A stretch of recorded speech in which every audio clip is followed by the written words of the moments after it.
Hello everyone.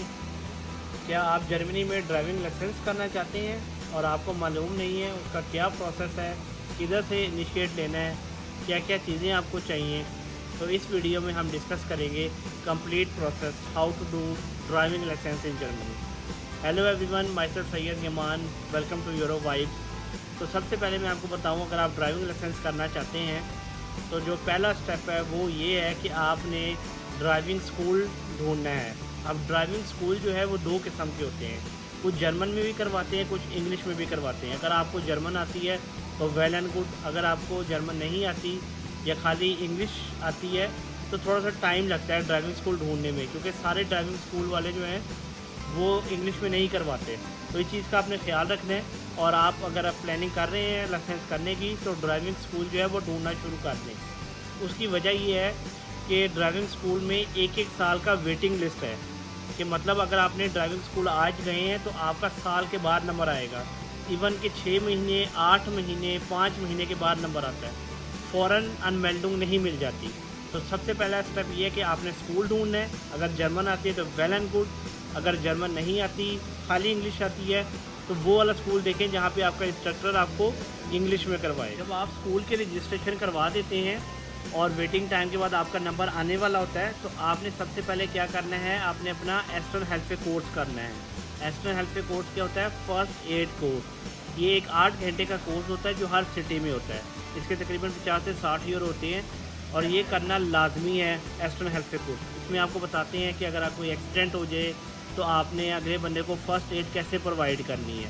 इसमें आपको दिखाते हैं सांस कैसे लेना है, तो किस तरह अगले बंदे की हेल्प करनी है और किस तरह इमरजेंसी सिचुएशन को किस तरह टैकल करना है। ये कहलाता है फ़र्स्ट एड कोर्स। और ये तकरीबन आप समझें कि 8 घंटे का कोर्स होता है ये। फ़र्स्ट एड कोर्स करने के बाद आपने जो सेकंड चीज़ करनी है वो आपने करनी होती है आई टेस्ट। इसे कहते हैं नज़र का टेस्ट करवाना, और ये लाजमी है। नज़र का टेस्ट भी ये आप फिल्मन से भी करवा सकते हैं, अपोलो से भी करवा सकते हैं। कुछ केसेस में ये फ्री होता है, लेकिन कुछ केसेस में ये 5 से 10 यूरो बीच में लगते हैं। और ये दोनों आपने लेके फ़र्स्ट एड कोर्स और आई टेस्ट वो आपने ड्राइविंग स्कूल जाना है। आए। अच्छा, ये लेके आपने अपने ड्राइविंग स्कूल से एप्लीकेशन फॉर्म लेके जाना है, और application form, external health course और जेएन टेस्ट, ये 3 डॉक्यूमेंट लेके आपने जो है वो अपना führerschein ले जाना है, जिसे हम कहते हैं ड्राइविंग लाइसेंस अथॉरिटी। अगर आपके पास पाकिस्तान का लाइसेंस भी है तो आपने उसकी इंग्लिश ट्रांसलेशन करवानी है एडीएसी के ऑफिस से, वो भी साथ लेके जानी है। अगर तो आपके पास पाकिस्तान या इंडिया का लाइसेंस है, ये डॉक्यूमेंट लेके आपने सीधा सिलेंडर जो führerschein है ड्राइविंग लाइसेंस अथॉरिटी, वहाँ पे आपने अपॉइंटमेंट लेके जाना है और ये डॉक्यूमेंट आपने वहाँ जाके जमा करवा देने हैं। जब ये डॉक्यूमेंट जमा होंगे उसके तकरीबन आप समझिए कि 4 वीक के बाद आपको führerschein से कंफर्मेशन आती है, और जैसे ही आपको कंफर्मेशन आएगी तो आप अपना थ्योरी का टेस्ट जो है वो स्टार्ट कर सकते हैं। इसमें एक बात मैं अगर आपको बता दूं, अगर आपके पास पाकिस्तान का लाइसेंस है और या इंडिया वगैरह का लाइसेंस है तो जो führerschein है वो 3 से 4 महीने लेता है आपके होम कंट्री से लाइसेंस को वेरीफाई करने में। जब वो वेरिफिकेशन हो जाती है तो फिर आपके स्कूल को कंफर्मेशन आती है। जब वो कंफर्मेशन आएगी तो आप थ्योरी और आप अपना प्रैक्टिकल लाइसेंस जो है वो स्टार्ट कर सकते हैं। अब इसके बाद जब कंफर्मेशन आपके स्कूल को आ जाएगी तो आप थ्योरी स्टार्ट कर सकते हैं। अगर तो आपके पास पाकिस्तानी इंडियन लाइसेंस नहीं है तो आपको थ्योरी की 6 से 7 क्लासें कंपलसरी लेनी पड़ती हैं, और उसके बाद आपको थ्योरी का टेस्ट अलाउ होता है। अगर आपके पास ऑलरेडी लाइसेंस है और वेरीफाइड भी हो गया है तो आप डायरेक्ट अपना जो है वो थ्योरी का पेपर दे सकते हैं। जैसे ही आपका थ्योरी का पेपर पास होता है उसके बाद क्या होता है, उसके बाद आपकी ड्राइविंग क्लासेस स्टार्ट हो जाती हैं।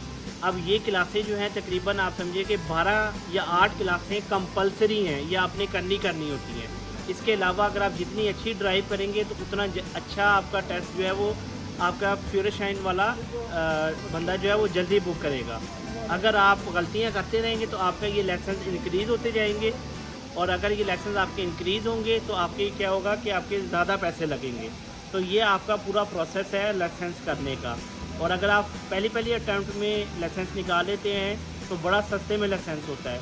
इससे पहले मैंने एक वीडियो बनाई है अपनी यूट्यूब के ऊपर जिसमें मैंने बताया कि जर्मनी के अंदर टोटल जो है वो कितने पैसे लगते हैं ड्राइविंग लाइसेंस करने में। और आखिरी में मैं आपको एक बड़ा रियल सिनेरियो बताने लगा हूँ, एक इम्पॉर्टेंट बात। मेरा एक दोस्त है, उसका नाम है राव फराज शकील। उन्होंने पाकिस्तान का उसका लाइसेंस था, लेकिन आपको पता है हमारे पाकिस्तान इंडिया में उन्होंने क्या होता है कि आप पैसे दे के लाइसेंस बनवा लेते हैं। तो मैं आपको रियल स्टोरी शेयर करने वाला हूँ उन्हीं की ज़ुबानी। तो फराज भाई अगर आप आते हैं ज़रा बताएं फराज। हेलो गाइस, अस्सलाम वालेकुम। कैसे हैं आप लोग सारे? तो काफ़ी टाइम बाद आप लोगों से मुलाकात हुई है व्लॉग के अंदर। तो आज का जैसे यमान भाई ने बड़ा अच्छा एक्सप्लेन किया फ्यूरेनशाइन को लेके जर्मनी के लिहाज से, क्योंकि ये मास्टर डिग्री से भी बहुत ऊपर वाली यानी हाई प्रायोरिटी माना जाता है और ये इजीली होता भी नहीं है। तो जब मैं कर रहा था तो यमान भाई उस टाइम मेरे साथ जो इशू हुआ था वो ये हुआ था कि काइंड ऑफ मुझे मसला ये आया था कि यहाँ पे एक ऑप्शन होती है कि अगर आपने जर्मन थ्योरी नहीं देनी तो आप अपना पाकिस्तान का जो ड्राइविंग लाइसेंस है ना वो आप कन्वर्ट करवा लें जर्मन में। तो आपकी उस बेसिस पे थ्योरी की क्लासेस जो होती हैं ना वो स्किप हो जाती हैं, डायरेक्ट जो आपके प्रैक्टिकल क्लासेस हैं स्टार्ट हो जाती हैं। तो मेरे पास जो था यमान भाई वो था पाकिस्तान का फ्यूरेनशाइन। इनके पास बेसिकली क्या था, पाकिस्तान का लाइसेंस था। अब इन्होंने अपने होम कंट्री में वो किसी को पैसे दे के या क्या हुआ था फराज भाई? मैंने पाकिस्तान के अंदर बहुत पुराना यानी 2015 या 16 की बात है, मैंने वहाँ पे उस टाइम पैसे चल जाते थे तो मैंने वहाँ पे कोई सिफारिश करवा के अपना ड्राइविंग लाइसेंस करवा लिया था, जिसके अंदर जो मेरा प्रैक्टिकल टेस्ट और जो थ्योरी टेस्ट था उसकी फाइल्स नहीं थी, लेकिन मेरा ड्राइविंग लाइसेंस ऐसे बन गया था। लेकिन अब तो बहुत ज़्यादा यहाँ पे कानून जो पाकिस्तान में स्ट्रिक्ट हो गए इसके लिहाज से। तो जब मैंने यहाँ पे अप्लाई किया था उबर सर्जन जो ट्रांसलेशन के लिए यहाँ पे ADAC के ऑफिस के लिए फ्यूरेनशाइन के लिए, तो उन्होंने मेरा जो एक्चुअल ओरिजिनल ड्राइविंग लाइसेंस था उस रिलेटेड सिटी के अंदर पाकिस्तान के अंदर भेजा था, और जहाँ पे उन्होंने वो वेरीफाई करना था कि ये जो फ्यूरेनशाइन है पाकिस्तान का ये ओरिजिनल है कि नहीं है। नहीं।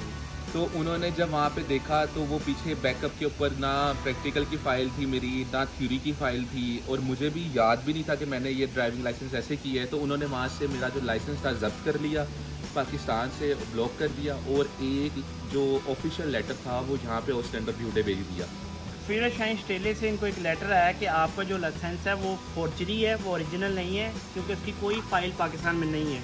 तो बराए मेहरबानी हमेशा अगर आपने कोई ऐसा काम किया हुआ है तो आप बिल्कुल ज़ीरो से लाइसेंस अपना स्टार्ट करें। फराज भाई ने माशाल्लाह फर्स्ट अटैम्प्ट में ड्राइविंग लाइसेंस निकाला था, और इससे अगली वीडियो में मैं आपको वो चीज़ें बताऊँगा कि आप जब आपका प्रैक्टिकल का पेपर हो तो आपने वो चीज़ अवॉइड करनी है ताकि आपका लाइसेंस जो है वो पहले अटैम्प्ट में पास हो। और एक और मैं आपको बात बता दूं, ऐसी गलती कोई भी बंदा जो स्टूडेंट हो, जो वर्क परमिट वगैरह जिस तरह के वीज़े पे भी आ रहा है और फ्यूरेनशाइन कर रहा है, ये वाली गलती कभी ना करे। अगर आपका पाकिस्तान का लाइसेंस प्रॉपर वे में प्रॉपर चैनल को फॉलो करते हुए नहीं बना तो आप यहाँ पे उसको यूज़ मत करें, क्योंकि उसकी वजह ये है कि मैं उस टाइम स्टूडेंट था और जब मुझे लेटर रिसीव हुआ था तो मुझे ऑस्टेंडर ब्यूडे ने बुलाया था एक्सप्लेनेशन के लिए, और मैंने उसको बड़ी रिक्वेस्ट करके अपना केस जो था ड्रॉप करवाया था।